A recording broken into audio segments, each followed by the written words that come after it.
নমস্কার দর্শক বন্ধুরা, রেসপোর্টসের পর্দায় আপনাদের সবাইকে স্বাগত। এই মুহূর্তে আমি দাঁড়িয়ে আছি জওহরদি প্র্যাকটিস গ্রাউন্ডে। কাল চেন্নাইয়ানের বিরুদ্ধে কিন্তু দাপুটে জয় পেয়েছে মোহনবাগান। 2-0 গোলে চেন্নাইয়ানকে উড়িয়ে দিয়েছে বলাই যায়। সেখানে কিন্তু দুর্দান্ত ফুটবল দেখিয়েছে মোহনবাগান দল। তবে 13 ম্যাচের এই ছোট লিগে কিন্তু ছুটির কোনো কথা নেই মোহনবাগান শিবিরে। আজকে কিন্তু রিকভারি সেশনে চলে এলো মোহনবাগান দল। প্র্যাকটিস গ্রাউন্ডে কিন্তু আজকে বেশ ছুটিয়ে রিকভারি সেশন করলো মোহনবাগান দল।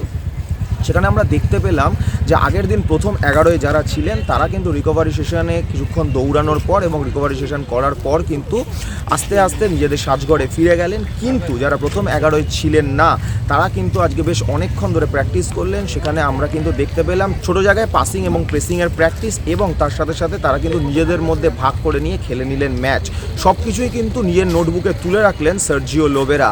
তাই কোনো সময় যদি প্রথম 11-এর মোহনবাগানের কোনো প্লেয়ার আটকে যায় সেখানে কিন্তু বেঞ্চ থেকে এসে যে কেউ ম্যাচ ঘুরিয়ে দিতে পারে, এবং তারই কিন্তু ছক কষে রাখছেন সার্জিও লোবেরা। জওহরদি ক্রীড়াঙ্গন থেকে আমি অর্পণ, রেসপোর্টস।